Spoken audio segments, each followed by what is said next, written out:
Ya, silakan duduk Bapak Ibu. Iya, haleluya. Ini kayaknya kok semakin merapat ke sini semua ya. Kita berdoa ya saudara supaya nanti dapat tempat yang lebih besar lagi GSJS ini. Tepuk tangan buat Tuhan Yesus saudara. Iya, kita bersyukur kita punya Tuhan yang hebat, yang luar biasa. Hari ini saudara, saya ingin menyampaikan tentang firman Tuhan. Apa sih peranan Roh Kudus dalam hidup kita? Sebagai orang percaya, kita harus mengenal, kita harus menerima Dia dan mengalami kuasa Roh Kudus. Sayang sekali kalau kita hidup tapi kita tidak mengenal kuasa Roh Kudus. Satu kali saya naik Grab saudara, lalu saya ketemu dengan seorang supir, kami ngobrol terlibat dalam sebuah pembicaraan. Lalu dia bilang gini, "Oh Ibu Kristen ya?" "Iya." "Maaf ya Bu, orang Kristen itu kok Tuhannya 3. Saudara kalau ditanya begitu, jawabannya saudara apa? Alkitab berkata, kita ini harus siap sedia untuk memberikan pertanggungan jawab terhadap orang yang meminta pertanggungjawaban terhadap imanmu. Ya, jadi saya berdoa saudara kalau ditanya begitu, saudara punya jawabannya. Ya, kebanyakan orang Kristen kalau ditanya gitu dia bilang gini, "Ini saya kasih nomornya Ibu Debbie Basir. Ya, ini IG-nya ada IG-nya. Nanti kamu tanya-tanya sama dia ya. Nanti dibalas kok, inbox aja, tanya sama dia." Saudara, setiap kita anak Tuhan, ya, kita punya tanggung jawab itu loh. Dan Alkitab yang bilang, siap sedialah kamu untuk memberikan pertanggungan jawab terhadap semua orang yang meminta tentang pertanggungan jawab tentang imanmu. Karena itu jangan jadi Kristen yang tidak mengerti kebenaran. Ya, kita harus mengerti kebenaran. Dia tanya, "Oh orang Kristen itu kan Tuhannya 3 ya Bu? Kok Ibu percaya sama Tuhan yang 3? Dia bilang, "Apalagi masa Tuhan kok jadi manusia?" Saya berdoa, Roh Kudus beri saya hikmat. Waktu engkau baca firman, Roh Kudus akan menjadi penolong. Dia yang akan menerjemahkan segala sesuatu yang diterima dari Bapa. Saya dapat hikmat, saya bilang gini, "Pak, menurut Bapak, Tuhan itu maha kuasa enggak?" "Iya, maha kuasa." Kalau Tuhan itu maha kuasa menurut Bapak, Tuhan itu bisa jadi apa aja enggak? Bisa. Tuhan bisa jadi api enggak? Bisa. Bisa jadi angin enggak? Bisa. Tuhan bisa jadi semut enggak? Bisa. Sekarang pertanyaan saya apa? Tuhan bisa jadi manusia enggak? Dia diam, dia nggak mau jawab. Karena dia tahu kalau dia jawab iya, dia sudah menentang kata-kata yang dia sampaikan sama saya di awal. Masa orang Kristen tuh percaya Tuhan jadi manusia? Saya jelaskan begini Pak, dari awal Allah itu tidak berwujud. Tuhan itu tidak jelas wujudnya apa. Ketika Musa disuruh Tuhan bawa bangsa ini keluar dari tanah perbudakan ke satu negeri yang aku janjikan, yang berlimpah dengan susu dan madu. Lalu Musa tanya, "Tuhan, kalau orang Israel bertanya kepadaku, siapa yang menyuruh engkau untuk membawa kami keluar? Aku akan jawab apa? Siapa namamu Tuhan?" Lalu Tuhan berkata, "Kasih tahu kepada mereka yang menyuruh engkau adalah Aku adalah Aku. Namaku ialah Aku adalah Aku." Ini berbicara tentang sebuah kedaulatan yang begitu luar biasa. Tuhan adalah Tuhan, Aku adalah Aku. Ya suka-suka Aku mau jadi apa yang Aku mau. Amin saudara. Jadi dia kan Tuhan. Dari perjanjian lama Tuhan itu tidak pernah menunjukkan wujudnya secara fisik. Dia nggak mau berwujud. Kenapa? Karena dia tahu kalau dia hadir dalam bentuk wujud, maka orang Israel akan membuat patung. Lalu patungnya itu disembah. Ketika Musa dipanggil menghadap Tuhan di gunung, itu aja Musa turun, bangsa itu sudah membuat patung lembu tuangan dan mereka sudah menyembah. Makanya Tuhan itu tidak mau menunjukkan wujudnya itu siapa. Ketika akhirnya Allah itu ingin memulihkan kehidupan manusia yang terus berdosa. Saya jelasin sama sopir Grab, ini satu mata pelajaran loh di kuliah. Di STT saya bilang, Bapak ini bertanya ya saya jelaskan ya Pak. Anda jual, saya beli. Amin. Ya, kalau perlu obral. Ini orang Kristen harus bisa menjelaskan.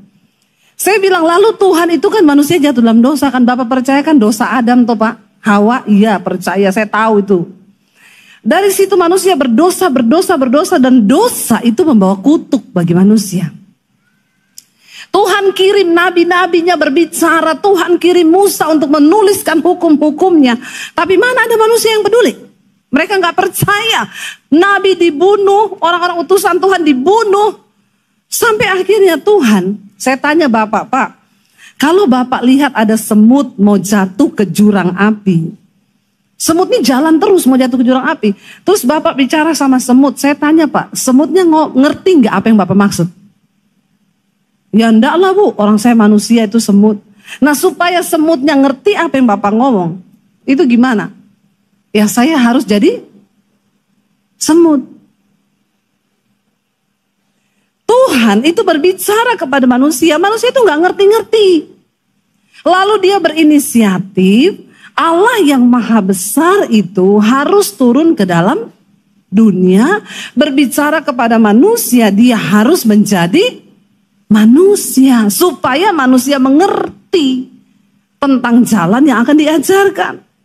Dan bukan hanya itu saja, dia datang sebagai manusia, dia datang untuk mati karena untuk memutuskan kutuk dosa itu, menebus umat kepunyaannya sendiri. Makanya Allah Bapa itu datang dalam bentuk manusia, disebut Allah Anak.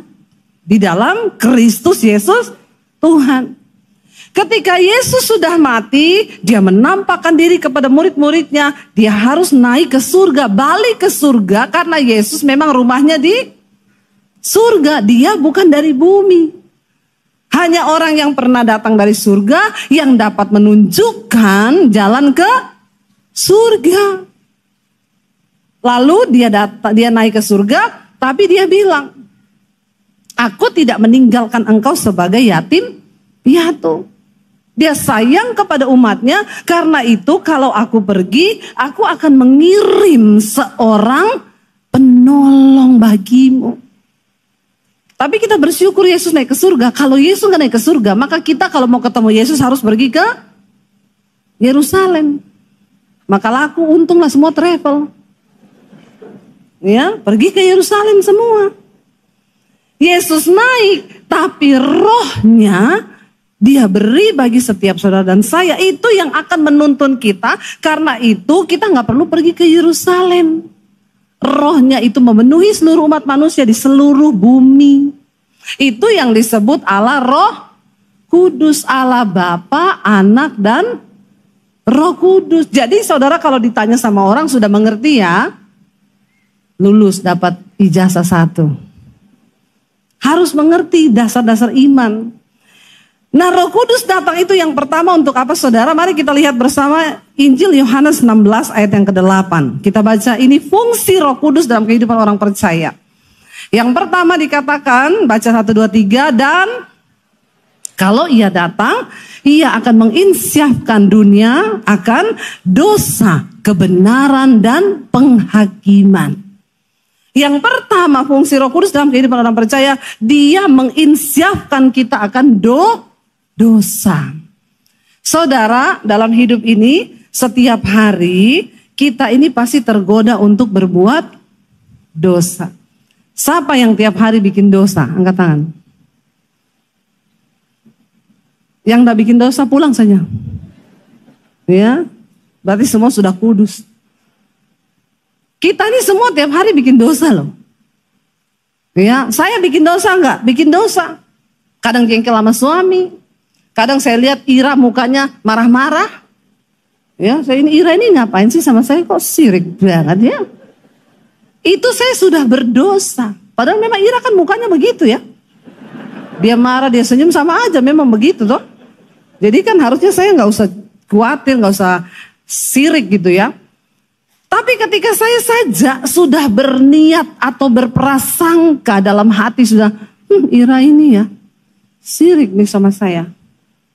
Ya, saya WA dia, Ira nanti saya datang kan saya capek, saya nggak usah makan di luar, saya di hotel aja.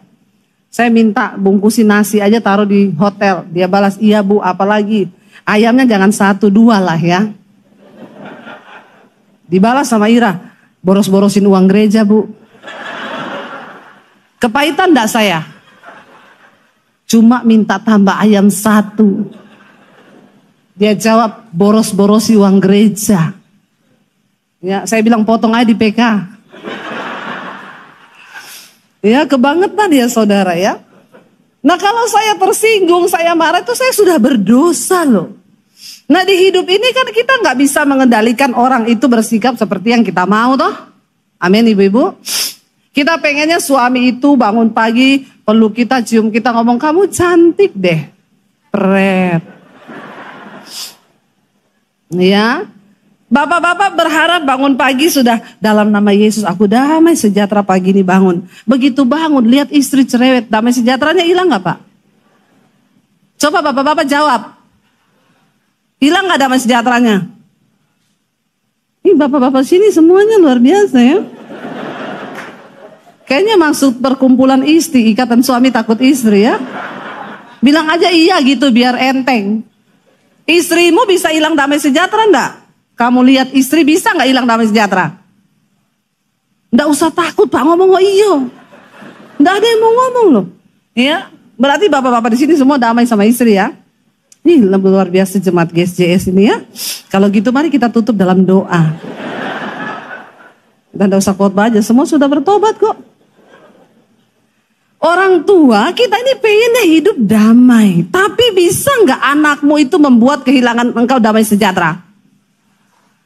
Giliran anak aja bisa. Tanya istri nggak ada yang berani. Isti. Ya. Anak-anak kita ini sudah berusaha hidup kudus, hidup baik. Bisa nggak orang tua mau bikin hilang damai sejahtera?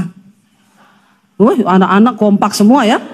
Bisa banget, bisa. Saudara, satu hal di hidup ini kita tidak bisa mengontrol keadaan di luar diri kita. Kita nggak bisa mau bilang orang itu bersikap seperti kita kayak gini.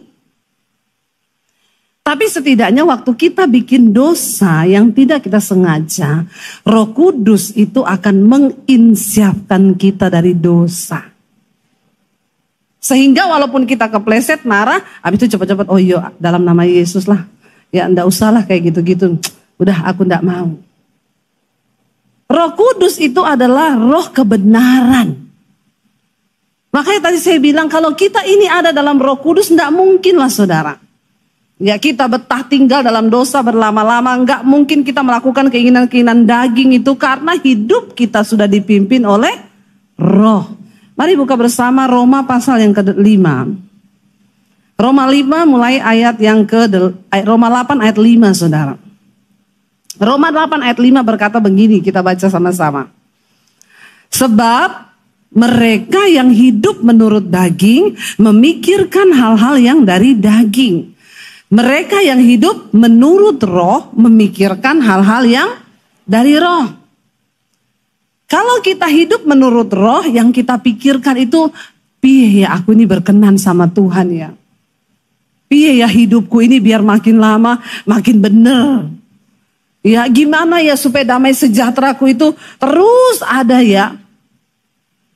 Ada seorang bapak bilang sama saya, Bu, saya ini tiap hari berdoa minta damai sejahtera. Karena saya ini biasanya sama anak saya kasar, emosian saya.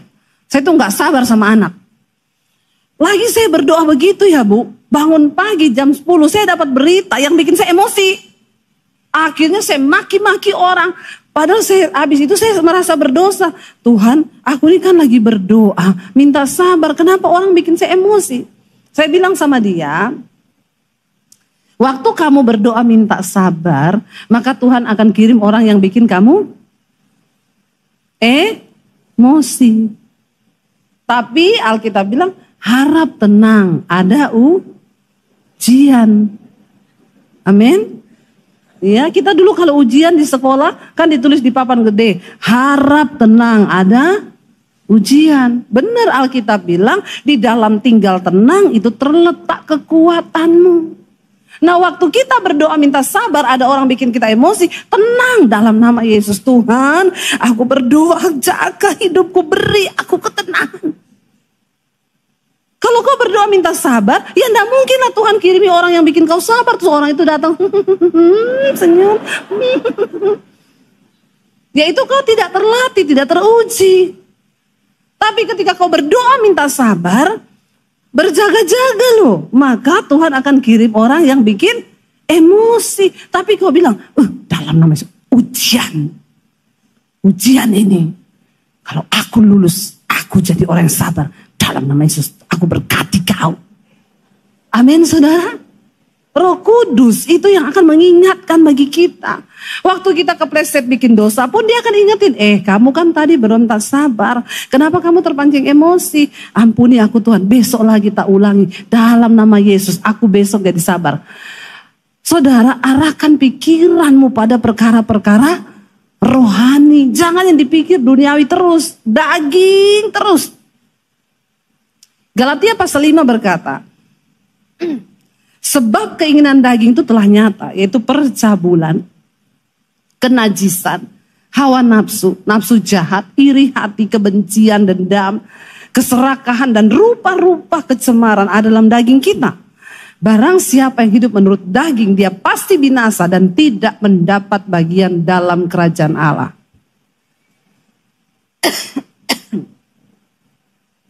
Tetapi jikalau oleh roh kamu mematikan perbuatan dagingmu, maka kamu akan hidup.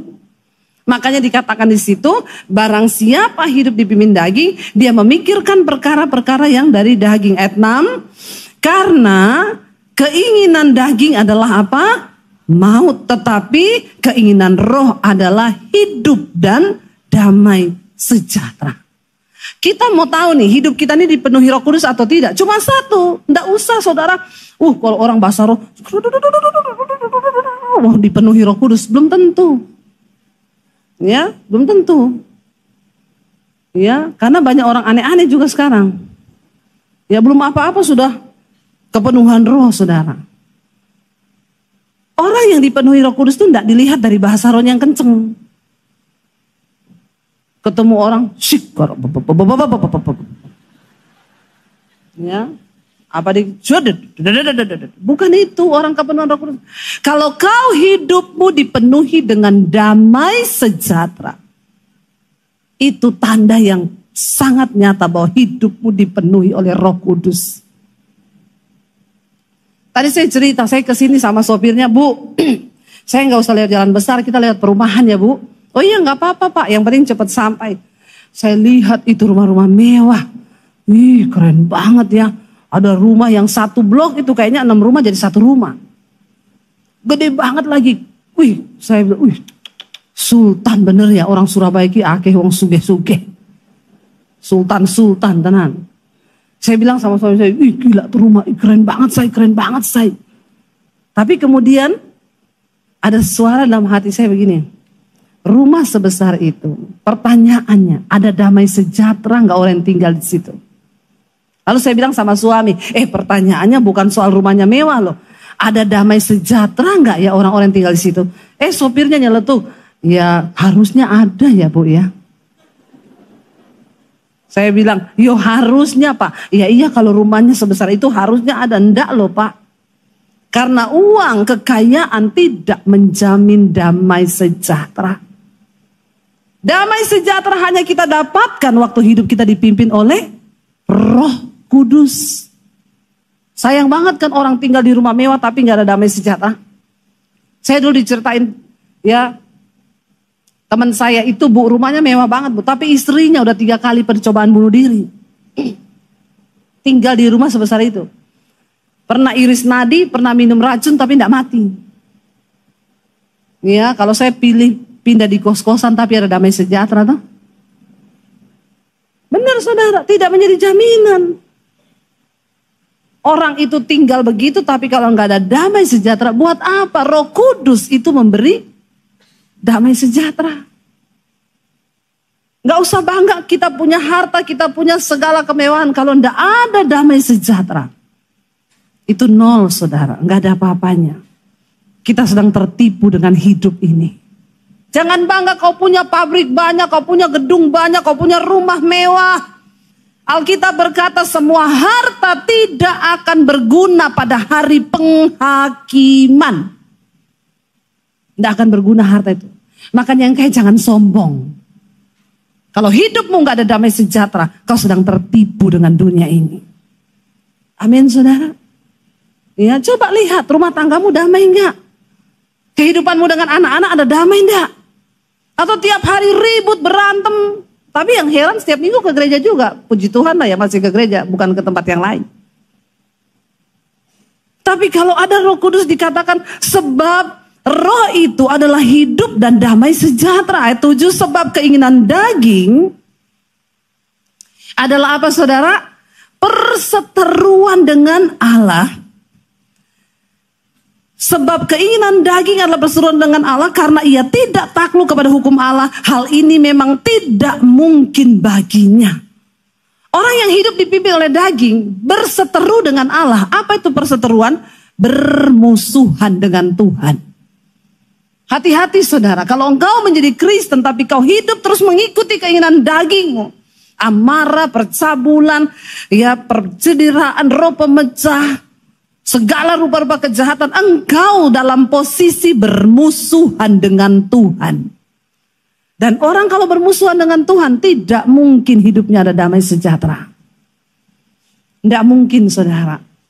Ya, dikatakan di sana bahwa hal itu tidak mungkin baginya. Daging ini tidak akan pernah mau tunduk sama Tuhan.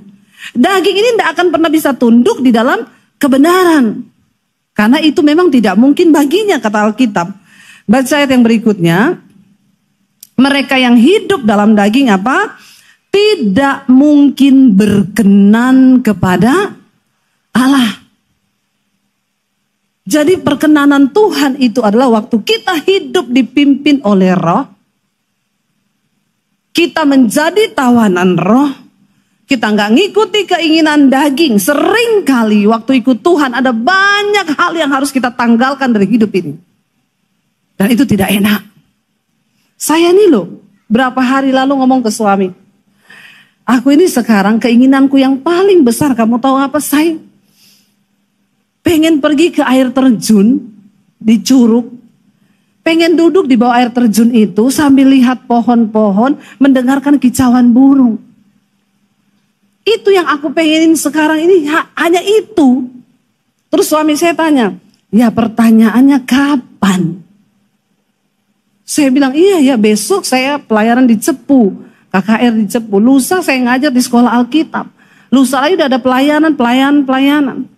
Saya bilang sama suami, oh ya, melayani Tuhan. Waktu kita menyerahkan hidup kita kepada Tuhan. Seringkali ada banyak hal yang harus kita sangkali dari diri ini. Bahkan cuma untuk pergi ke Curug loh saudara. Padahal saya ini sudah tolak banyak sekali pelayanan. Tapi tiap hari ada saya pelayanan. Saya bilang sama suami, ya memang mengikut Tuhan. Ya kita nggak bisa ikutin semua yang kita mau. Sering kali kita berada di tempat yang kita tidak mau. Mematikan keinginan daging. Kita punya alasan untuk marah sama orang. Kita bisa balas dia lipat kali ganda untuk mengutuki dia. Tapi waktu kita punya Roh Kudus, kita nggak bisa melakukan itu karena Roh itu berbicara.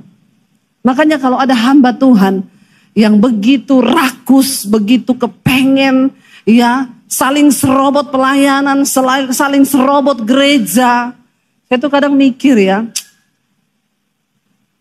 biarlah Tuhan yang menghakimi saudara. Bagaimana bisa engkau berkata ada Roh Kudus padahal hidupmu saja dagingnya nggak dimatikan. Tetapi kamu dikatakan ayat 9, kamu tidak hidup dalam daging, melainkan apa? Dalam roh. Jika memang roh Allah diam di dalam kamu. Tapi jika orang tidak memiliki roh Kristus, maka ia bukan milik Kristus. Kamu tidak hidup dalam daging, tetapi dalam roh. Jika memang roh Allah diam di dalam kamu. Karena banyak orang Kristen yang roh Allah itu nggak diam dalam dirinya. Dan dikatakan di sana, jika orang itu ya tidak memiliki roh Kristus, maka dia bukan milik Kristus. Ngeri loh saudara. Banyak orang merasa Kristen, tapi sesungguhnya dia bukan milik Kristus. Biarlah kita semua mau menjadi milik Kristus. Yang kedua, kenapa Roh Kudus harus datang saudara? Untuk menjadi penolong. Yohanes 14 ayat 16. Baca bersama saudara. Yohanes 14 ayat 16 berkata begini saudara. Aku akan minta kepada Bapa dan ia akan memberikan kepadamu seorang penolong yang lain supaya ia menyertai kamu selama-lamanya. Yesus akan memberikan kepada kita seorang penolong yaitu Roh Kudus saudara. Jadi jangan pernah kita menjalani hidup tanpa pertolongan Roh Kudus. Tidak ada manusia yang bisa hidup sendiri. Ya. Tapi kita butuh seorang penolong. Tapi jangan pernah menaruh harapanmu untuk ditolong oleh manusia. Dengar baik orang tua, jangan taruh harapan pertolonganmu kepada anakmu. Karena satu saat anakmu tidak akan menolong engkau. Ya, istri jangan taruh sandaranmu kepada suami yang akan terus menolong engkau. Tapi taruh sandaranmu kepada Tuhan, Roh Kudus yang sanggup menolong engkau. Demikian juga dalam segala hal kita tidak boleh menaruh kebahagiaan hidup kita. Jangan ditentukan oleh pertolongan orang atau oleh perlakuan orang kepada kita. Kitalah yang menentukan kebahagiaan kita karena ada Roh Kudus di dalam diri kita. Kemarin heboh, gamers di China bunuh diri. Namanya siapa? Saudara bayangkan ya. Dia sudah kasih cewek yang dia cinta itu uang sampai 1 miliar lebih. Dia rela tiap hari makan sayur supaya duitnya itu terus dikasih sama ceweknya. Ternyata dia tahu ceweknya tidak mencintai dia sepenuh hati. Di hari terakhir hidupnya dia cuma minta dibeliin McD. Lalu dalam kekecewaan dia naik ke jembatan, dia lompat lalu dia bunuh diri. Tanggal kematiannya 3 Mei ditentukan sebagai hari lelaki setia di China. Pret. Ya, ngapain coba orang bunuh diri ditentukan sebagai hari kesetiaan? Dengar baik-baik ya. Kenapa itu bisa terjadi? Karena orang menaruh kebahagiaan hidupnya, pertolongannya itu kepada orang lain. Saya selalu bilang, anak-anak muda dengar baik. Jangan percaya sama yang namanya cinta. Karena cinta itu pret. Ya. Bilang cinta itu yang kenceng. Sudah mengerti toh? Cinta itu pret, saudara. Kalau ada uang abang disayang. Kalau tidak ada uang abang kok tahu? Kenceng banget loh jawabnya ya. Pengalaman pribadi ya. Sekarang ini juga banyak wanita-wanita yang hanya memanfaatkan. Ya. Mendekati laki-laki dimintain uangnya terus. Lah laki-laki juga sekarang banyak yang mentalnya itu tidak kuat. Imannya itu tidak ada. Ya, karena ketika dia merasa mencintai seseorang lalu dikecewakan, bunuh diri coba saudara. Aduh, makanya saya selalu bilang sama ibu-ibu, jangan mencintai suamimu lebih dari apapun. Karena banyak ibu-ibu waktu suaminya selingkuh, dia mau bunuh, pret enggak? Ngapain saudara kau mau bunuh diri karena suamimu selingkuh? Iya. Kita mengasihi suami, iya. Mengasihi istri, iya. Tapi jangan kau mencintai dia lebih daripada kau mencintai Tuhan. Amin. Yang muda-muda di sini tolong ya. Pacaran itu seadanya saja. Kan dia juga belum tentu jadi jodohmu toh. Nggak usah segenap hati kau pacaran. Tubuhnya dikasih, duitnya dikasih, semua dikasih. Ya. Sehingga kalau terjadi apa-apa terus bunuh diri. Tidak ada iman kau. Makanya saya selalu bilang kalau belum yakin tuh jodoh tidak usah pacaran. Buang pulsa, buang uang, buang waktu, buang pikiran. Belum tentu jodoh lagi. Ya, wanita-wanita kau pacaran, kalau laki-laki datang langsung pinjam duit, putus langsung dalam nama Yesus. Ya. Apalagi makan nggak mau traktir, putus saja itu. Menderita kau nanti, menderita hidupmu. Ya, laki-laki model begitu lagi kau perjuangkan. Ada orang-orang itu cinta itu buta, makan tuh cinta makan. Kau pikir setelah menikahi rumah tangga kau bangun terus tiap hari sayang makan cinta ya, pret. Mau makan cinta kau, lapar makan cinta, alay lebay. Ya, kasihi Tuhan dengan segenap hatimu. Tidak ada satu orang pun yang bisa membahagiakan engkau selain dirimu sendiri dengan Tuhan. Jangan letakkan kebahagiaan hidupmu pada orang lain. Karena suami bisa berubah, istri bisa berubah. Apalagi suami itu dua saja. Kalau nggak dipanggil Tuhan diambil pelakor. Ya, jadi saudara, cintai Tuhan dengan segenap hatimu. Ya, bapak-bapak juga. Sudahlah, saya nanti marah-marah sama bapak-bapak lagi, saya dipaitin sama bapak-bapak. Ibu Dewi kalau khotbah bapak-bapak terus diserang. Ya, mari kita berdoa saudara. Roh Kudus itu penolong dan dia menyertai kita sampai selama-lamanya. Ayo berjalan bersama Roh Kudus setiap hari. Tuhan tahu dalam hidup ini ada banyak hal yang kita nggak bisa tangani dengan kekuatan kita. Disitulah kita butuh Roh Kudus, amin.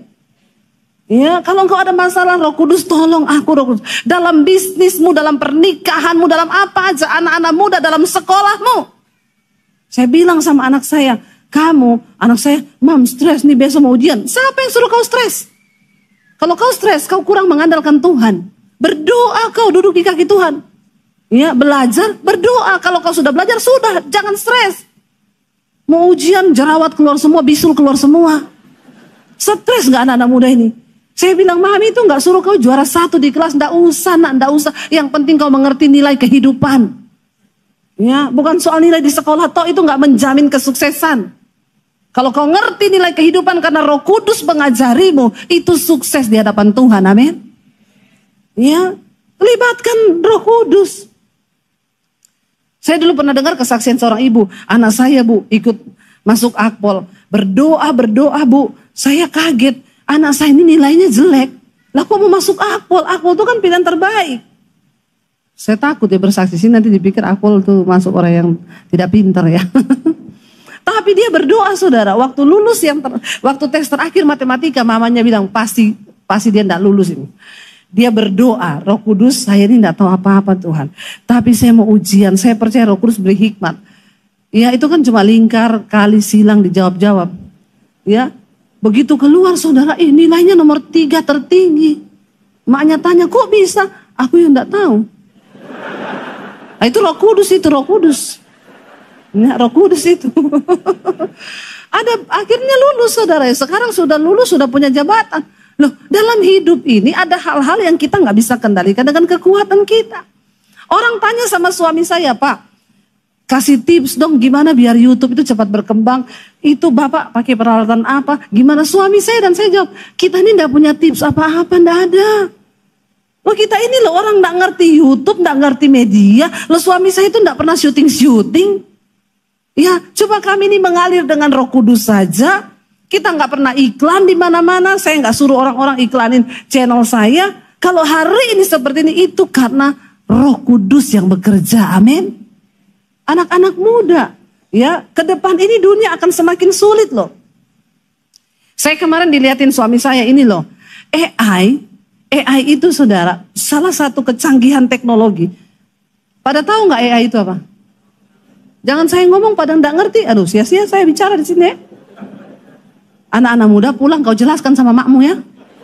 Apa itu AI ya?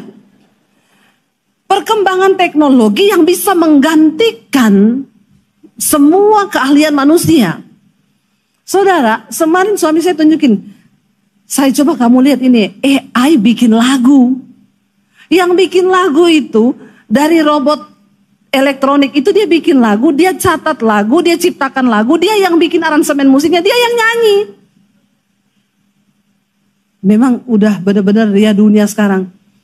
Terus itu jadi satu lagu, nggak ada campur tangan manusia loh saudara. Dia yang cipta, dia yang aransemen musik, dia yang nyanyi. Dan yang luar biasa lagi, nggak kena copyright. Kita kalau nyanyi lagunya Frankie Kuncoro bisa kena copyright. Mumpung nggak ada Frankie di sini. Tapi nyanyi lagunya AI enggak kena.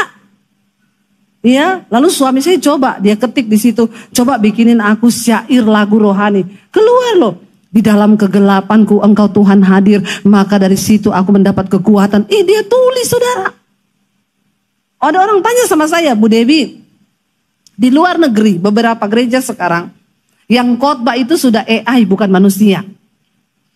Menurut ibu bagaimana? Loh saudara, AI disuruh diketikin ya khotbah tentang Roh Kudus, keluar semua ayatnya. Lebih pintar dari saya. Loh bener, itu mesin loh. Itu kecanggihan teknologi. Keluar semua, dia bisa khotbah nggak bisa ada suaranya, tinggal saudara pilih perempuan atau laki-laki. Di luar negeri beberapa gereja, beberapa organisasi sudah khotbah pakai AI, nggak ada manusia lagi, robot. Lalu orang tanya sama saya, Bu, menurut ibu, bagaimana pandangan ibu sebagai hamba Tuhan? Masa bisa sekarang robot yang khotbah? Saya bilang, tapi khotbahnya benar sesuai Alkitab. Lebih bagus robot. Ya, karena robot nggak homo, nggak selingkuh, benar nggak? Lo pendeta kan ada bisa selingkuh naik mimbar, benar nggak saudara? Ya, pendeta kepahitan khotbah di mimbar ada, dia nggak bicara sama mertuanya, tapi dia bisa khotbah. Kan Tuhan bilang mending AI itu lebih kudus AI daripada pendeta. Ya udah enggak apa-apa saya bilang. Kalau memang Tuhan yang melakukan itu kenapa kita bingung? Ya, Alkitab bilang bahkan Tuhan bisa pakai keledai berbicara untuk mengingatkan nabinya supaya bertobat. Tuhan bisa bicara pakai batu. Jadi tidak ada yang mustahil kalau Tuhan bisa khotbah pakai robot. Ya, ada urapan nggak? Kalau urapan kan tergantung Roh Kudus. Waktu kau buka hati, urapan turun. Hati-hati loh anak muda. Tanpa pertolongan Roh Kudus, ke depan ini zaman akan terus berubah. Ya, kecanggihan manusia mulai digantikan oleh robot. Di Jepang beberapa pria nikah sama robot. Ditanya kenapa kau nikah sama robot? Saya ini sudah 5 kali nikah. Saya cerai terus sama perempuan. Jadi saya menikah sama robot. Robot di Jepang itu kayak perempuan asli, malah lebih cantik. Ya, maaf, bahkan bisa saudara dipakai untuk berhubungan intim. Tapi ini kan orang gila. Dia bilang robot tuh enggak cerewet kayak istri saya. Robot ini enggak mata duitan kayak istri saya. Saya bilang, tapi kau lagi tidur, dia korslet, mati kau, kesetrum. Kok yo aneh-aneh yo saudara. Kau nggak pikir kalau dia korslet? Enak aja lu. Apa yang gak ada resiko? Nikah sama perempuan ya beresiko lah ya. Apalagi nikah sama robot. Dia cekik kau tiba-tiba mati kau. Saudara. Tapi Roh Kudus itu penolong. Mari kita sertakan Roh Kudus dalam hidup kita. Yang ketiga saudara. Waktu ini cepat sekali tuh jam rusak lagi. Roh Kudus itu akan menjadi penghibur ya bagi orang-orang yang percaya. Yohanes 14 ayat 26. Yohanes 14 ayat 26. Tetapi penghibur yaitu Roh Kudus yang akan diutus oleh Bapa dalam namaku, dialah yang akan mengajarkan segala sesuatu kepadamu dan akan mengingatkan kamu tentang apa? Mengingatkan kamu akan semua yang telah kukatakan kepadamu. Fungsi Roh Kudus itu menjadi penghibur.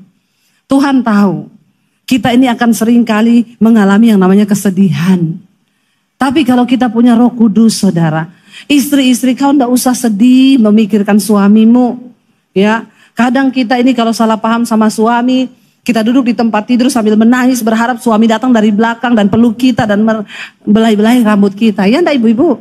Ya, udah nangis. Mana ya, kok ndak datang-datang ya?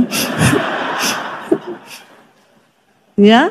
Kita lagi tunggu kok nggak datang, kita tiba-tiba, ya Allah sakit hati enggak? Makanya kau nggak usah berharap suami menjadi penghiburmu, ya. Kalau kita lagi berantem apa, datang sama Tuhan, Roh Kudus hiburkan aku Roh Kudus. Orang yang punya Roh Kudus nggak gampang kecewa, nggak gampang kepahitan, ya marah sebentar saja, habis itu selesai karena ada Roh Kudus sebagai penghibur. Kau cari hiburan di luar saudara, pergi dugem, kau pulang masalahmu lebih berat. Ya, kau minum wine supaya mabok, waktu mabokmu selesai masalahmu tambah berat. Tapi kalau ada Roh Kudus di hatimu, dia menjadi penghibur, ada sukacita senantiasa. Sebenarnya hidup manusia itu kembali di sini loh. Semua masalah yang ada di luar diri kita tidak akan pernah bisa mengontrol hidup kita kalau kita tidak mengizinkan dia masuk dalam hati. Amin. Apalagi kalau ada Roh Kudus dalam hidup kita. Dan Alkitab berkata Roh Kudus akan mengingatkan setiap firman yang disampaikan oleh Kristus. Saudara ingat ketika Yesus mati. Yesus ditangkap. Yesus itu selama 3 tahun ngajarin murid-muridnya terus tentang hal kerajaan Allah. Yesus ngajarin, bahkan Yesus bilang sama mereka, aku nanti akan diserahkan ke tangan orang-orang berdosa untuk dibunuh. Murid-murid udah dengar. Tapi hal itu harus terjadi supaya genaplah firman Tuhan. Ketika Yesus ditangkap, semua yang Yesus ucapkan hilang dari kepala murid-murid. Karena waktu itu belum ada Roh Kudus. Ketika Yesus ditangkap, Petrus ditanya, kamu muridnya toh? Demi Allah, aku enggak kenal. Ada satu yang ngomong, enggak, lu waktu itu ikut loh pemuridan sama dia. Enggak kenal. 3 kali Petrus ditanya, enggak kenal. Ketika Yesus mati di kayu salib, Thomas melihat dari kejauhan. Saat itu pun imannya mati dan berkata, tak pikir dia benar-benar akan jadi raja di Israel. Ternyata mati di kayu salib. Aku enggak bakal percaya lagi sama dia. Thomas pergi dengan hati yang galau. Dia menyendiri di satu tempat, sementara murid-muridnya yang lain bersembunyi di satu ruangan karena mereka takut ditangkap oleh orang Yahudi. Semua firman yang Yesus ajarkan hilang dari kepala mereka. Waktu Yesus menampakkan diri kepada murid-muridnya, Petrus datang berkata kepada Thomas, bro, dia hadir. Kemarin Yesus menampakkan diri sama kita. Thomas bilang, Allah gak usah lalu berhalusinasi. Kalau udah mati, mati aja. Makanya lu terima aja, dia udah mati. Dia bukan siapa-siapa, dia mati. Aku lihat dengan mataku di atas kayu salib. Petrus bilang, tapi dia begitu nyata sama seperti aku melihatmu hari ini. Thomas bilang, kalau dia tidak datang kepadaku dan memberikan lambungnya yang berlubang itu untuk aku cucukkan jariku, aku tidak akan pernah bakal percaya lagi yang namanya Yesus. Ketika Yesus datang, Yesus bilang, Thomas, aku hidup. Ini lambungku, cucukkan jarimu. Saat itu Thomas bertobat dan berkata, Tuhan Allahku, Engkau adalah Tuhan. Lalu Yesus bilang, ketika dia mau naik ke surga, itu kan setelah Yesus mati, dia menampakkan diri. Aku akan pergi kepada Bapa. Kalian jangan pelayanan sebelum engkau dipenuhi oleh Roh Kudus. Tunggu di sini, berdoa minta Roh Kudus. Jangan melayani dulu kalau belum penuh Roh Kudus, saudara. Makanya banyak orang jatuh karena belum dipenuhi Roh Kudus sudah pelayanan. Lalu saudara, ketika mereka itu di situ, lalu tiba-tiba Alkitab berkata, Roh Kudus datang berhembus seperti angin. Kita buka Kisah Para Rasul pasal yang pertama. Ayat yang ke-8 berkata, tetapi kamu akan menerima kuasa kalau Roh Kudus turun ke atas kamu, kata Yesus. Dan kamu akan menjadi saksiku di Yerusalem dan di seluruh bumi dan Yudea dan sampai ke ujung bumi. Ya, dan kita lihat saudara, ketika Roh Kudus turun waktu mereka berada di loteng Yerusalem itu, lidah-lidah api turun. Mereka mulai berkata-kata memakai bahasa Persia, bahasa Roma, bahasa-bahasa yang orang tidak mengerti. Tapi orang-orang di situ lihat, loh kok dia bisa ngomong dalam bahasa saya ya? Kok dia bisa ngomong dalam bahasa Cina ya? Lalu mereka bilang, sudahlah, mereka ini pasti juga lagi mabok. Ketika pada waktu itu Petrus yang pernah menyangkal Yesus 3 kali sebelum dipenuhi Roh Kudus, tiba-tiba Petrus muncul, saudara. Petrus berkata gini, Kisah Rasul pasal yang kedua, ayat yang ke-21. Petrus yang tadinya penakut, takut ditangkap, tiba-tiba dia berkhotbah di tengah-tengah mereka dengan penuh Roh Kudus. Dan barang siapa yang berseru kepada nama Tuhan akan diselamatkan, kata Petrus. Ayat berikutnya, hai orang-orang Israel, dengarlah perkataan ini. Yang aku maksudkan ialah Yesus dari Nazaret, seorang yang telah ditentukan Allah dan yang dinyatakan ya kepadamu dengan kekuatan-kekuatan, mujizat-mujizat, tanda-tanda yang dilakukan oleh Allah dengan ya perantaraan dia di tengah-tengah kamu, seperti yang kamu tahu. Lalu ayat berikutnya, dia yang diserahkan Allah menurut maksud dan rencananya telah kamu salibkan dan kamu bunuh oleh tangan bangsa-bangsa durhaka. Saudara bisa bayangkan Petrus yang tadinya ketakutan, dia sembunyi, bahkan dia menyangkal Yesus. Waktu dia dipenuhi Roh Kudus, dia berdiri di tengah-tengah orang-orang Israel. Dia bilang, kami tidak mabuk, kami dipenuhi oleh Roh Kudus. Dan kamu dengar, Yesus yang kamu salibkan itu Dialah yang diutus oleh Bapa. Kamu adalah bangsa-bangsa durhaka. Teman-temannya semua kaget. Waduh, kenapa Petrus ngomong begitu? Saudara, orang kalau dipenuhi oleh Roh Kudus, dia punya otoritas wibawa ilahi untuk menyatakan kebenaran dan berbicara. Bapak-bapak, kalau hidupmu dipenuhi Roh Kudus, kau bisa berbicara dengan penuh wibawa ilahi kepada anak-anakmu. Saudara, kalau ada di antara keluargamu yang berdosa, kau jangan tahan, sampaikan. Waktu ada Roh Kudus dalam hidupmu, engkau akan menjadi saksi Kristus. Saya punya keluarga, rumah tangganya berantakan karena mereka selingkuh terus. Saya temui dia, saudara. Saya bilang, kalau kau hidup terus dalam dosa begini, engkau tidak menghormati Tuhan, hidupmu bakal dalam kutuk. Kau tidak akan mungkin mengalami masa-masa yang baik. Bertobat dan kembali kepada Tuhan. Saya nggak peduli, dia mau tersinggung. Tapi kalau Roh Kudus yang bicara, kita jangan tahan, saudara. Waktu Roh Kudus turun atas hidupmu, Alkitab berkata engkau menerima kuasa untuk menjadi saksi. Katakan, amin. Orang tua tegur anak-anakmu yang berbuat dosa. Minta wibawa ilahi dalam hidup kita. Hari ini, siapa yang bisa ingatin kita? Kita sedang berpacu dengan waktu di mana kita sedang mempersiapkan umat yang kudus dan layak untuk menyambut kedatangan Tuhan. Jangan engkau hanya berharap hamba Tuhan, saudara. Mari di rumah orang tua tegur anak-anakmu. Kasih tahu mereka, kalau ada yang hidup dalam penyimpangan, kasih tahu mereka untuk bertobat. Kau lihat anakmu homo, panggil dia. Bawa dia kembali kepada Tuhan, bilang doa. Anakmu lesbi, tegur dia. Anakmu jadi pelakor, panggil dia. Jangan kau nikmati uangnya. Amin. Banyak saya lihat orang tua Kristen udah tahu anaknya pelakor. Tapi karena dapat duit dari om-om itu, saudara. Ya, mereka diam, mereka terima anaknya. Mereka diam, tidak berani mengucapkan kebenaran. Kalau Roh Kudus turun atas hidup kita, kita akan menjadi saksi. Saya undang para imam musik. Saudara, siapa Thomas?